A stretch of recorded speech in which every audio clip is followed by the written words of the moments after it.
Sa buong kapuluan, 9 minuto makalipas ang ikawalo ng gabi. Wow! Kasama na ho natin at kapiling na po natin ngayon ang ating unang bisita. Kasama po natin isa po siyang awards committee at events organizer, our Suki, si Sir Nero Marcelo. Yung lahat. Yes! Nako, ay Ate Weng, meron akong message. Ayan, para kay Sir Nero. Nako, eto, suking-suki natin si Sir Nero Marcelo. Sir Nero, kamusta ka muna so far? Sir Reg, gutom.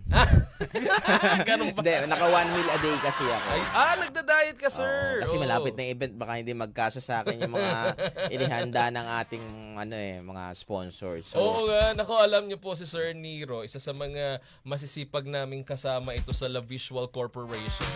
Ano ba nalalapit yung event, sir? sa August 28, Oy, ilang araw na lang, 2 weeks, Oh. ay may gaganapin na ang Sovereign Seal of Business Triumph and Remarkable Achievers sa Dusit Tani, Manila. Wow! Oy, nako Sir Nero Itong inyong events na ito, napaka-glamoroso at saka isa sa mga masasabi nating isa sa mga tinitingala talaga. Kasi ano ba ang layunin natin sa pagkakaroon ng ganitong mga awards? Ayun nga, base naman po sa ating mga nakaraang interview, ay talaga ang mission natin ay maiangat yung mga estado at makilala pa yung mga negosyo. So makatulong po sa kanila, mabigyan sila ng parangal, maboost yung confidence nila, and somehow, of course, sa future siguro, dahil umuunlad ng mga negosyo, uunlad lalo ang ating bansa. Ayun! Syempre naman, kailangan natin mabigyang mga pagkilala, hindi ba, Sir Nero? Pero hindi ba mahirap mag-organize ng mga ganyang events? Actually, ang mahirap siya noong siguro last year, nung nagsisimula pa lang kami with the Visual Corporation, ba yung gagawin ko.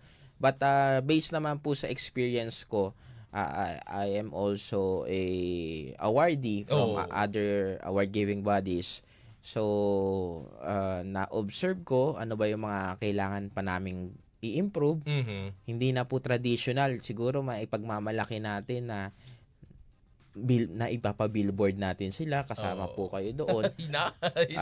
Na ibabahagi nating story nila. Hindi nila alam na napaka-importante ng media. Correct. 'Di ba? Lalo na ang mga guesting na ito na ibabahagi yung story na wala po siguro nasisimulan na sa iba, but kami po may pagmamalaki ko na dito po sa La Visual Corporation and Servicio Channel award giving bodies nagsimula ang ganitong mga pamamaraan. Oo naman.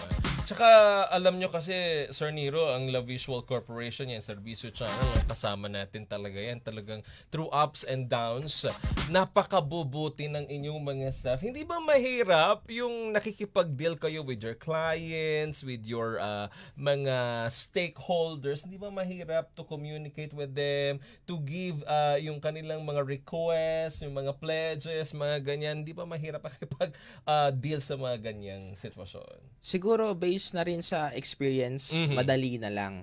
Pero hindi po kasi madali yung pinagdaanan po natin eh. So, mahirap noon, pero ngayon siguro as paparating pa yung mga events natin, Correct. dumadali siya.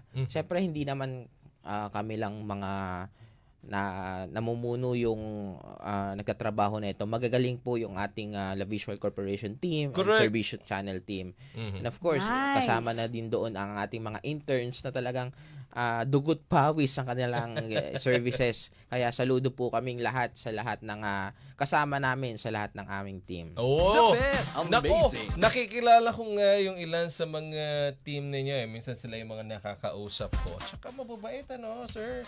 Hindi ba pagka sa pagpili ng mga halimbawa kasama ninyo, for example, yan yung mga interns, di ba medyo sumasakit ang ulo nyo minsan pag nagtitrain? Siguro nasa dugo ko na rin po. Isa naging ano rin po ako kasi noon.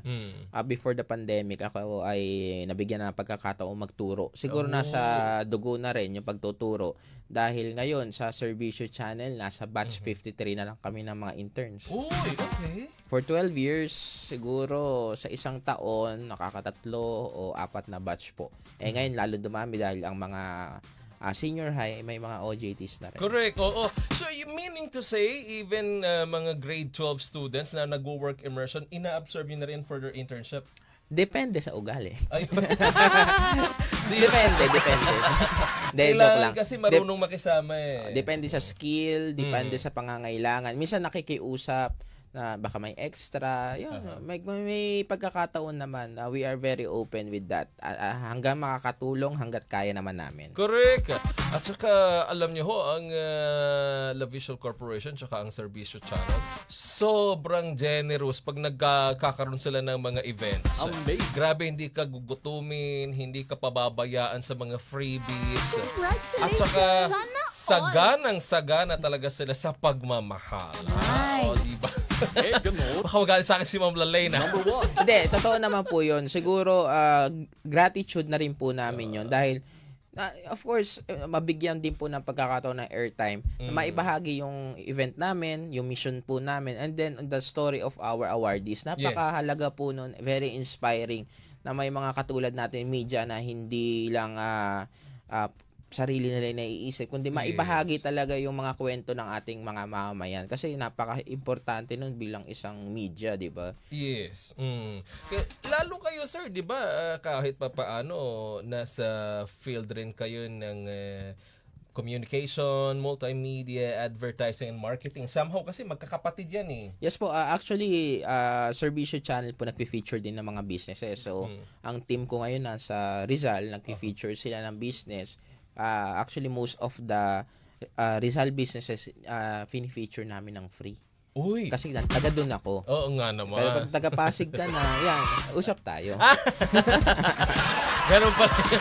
May syempre kasi ano rin naman eh, 'di ba sabi nga support local, 'di ba? Opo. Tsaka tangkilikin ng sariling atin, sabi nga. Sabi ko sa iyo eh. Ito sir, gusto ko malaman bukod dito sa upcoming events ng August 28 na no ng Sovereign Seal.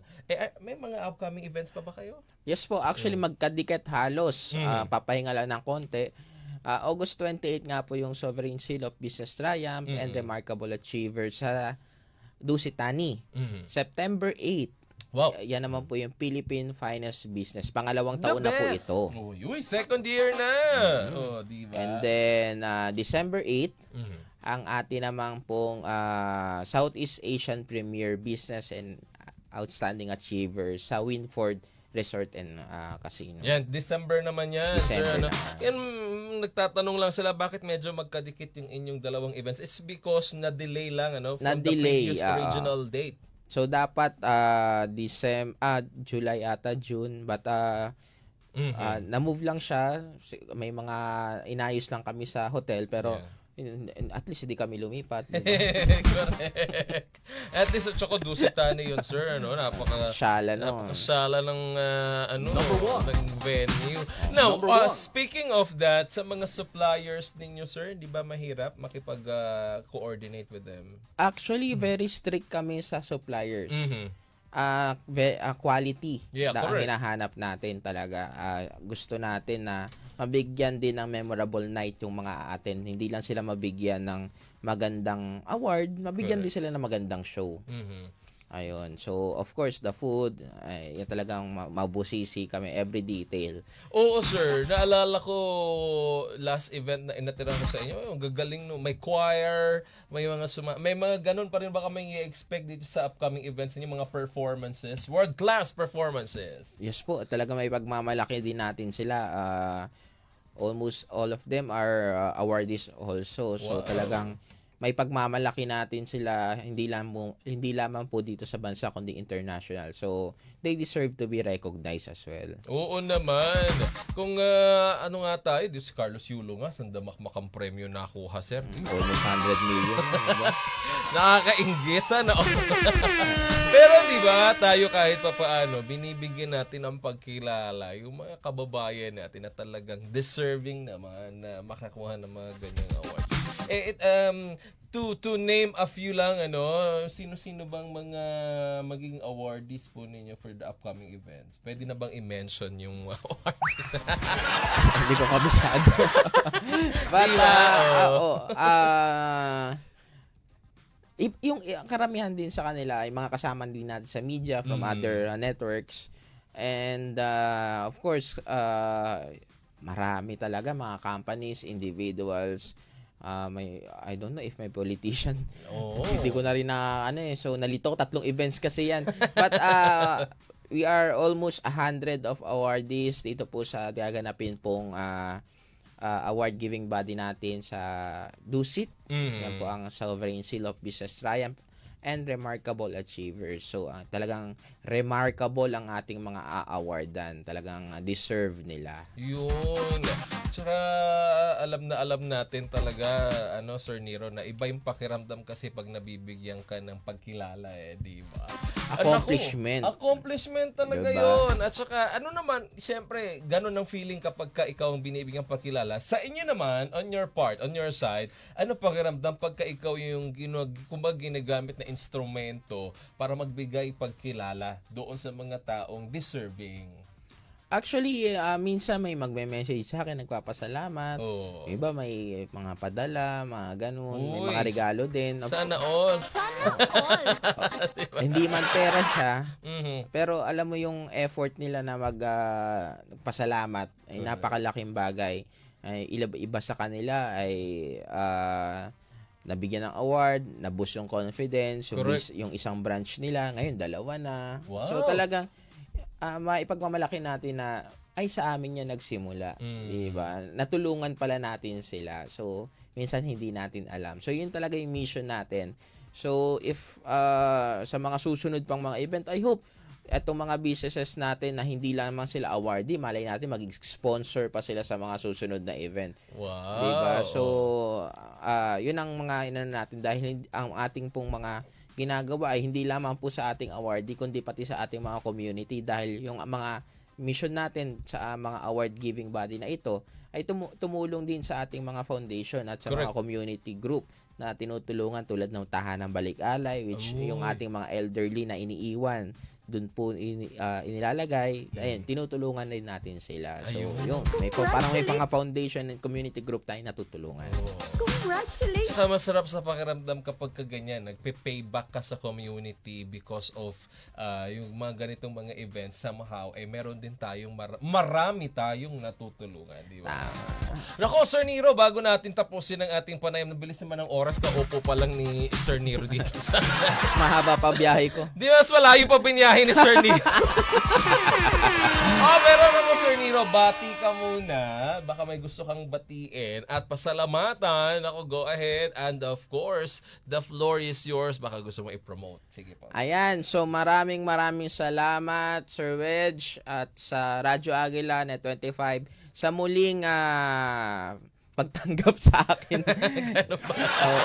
At magbigay ng oras para makapag-promote ng aming mga events. Gusto ko lang din pong i-shout out ang ating serbisyo team. Nasa isang business sila sa Taytay at kumakain sila. Wow, andun sila sana. Siyempre, hindi rin ako makakain. Naka 1 meal a day ako. Oo nga, Sir Nero. Laki ng pinayat mo na. Ayan. So, maraming salamat sa lahat. Yung mga interns natin. Kay Liz, si Shai, si Leila, si Rose, si Elijah, si Rika, si Ruth, si JC. Maraming salamat.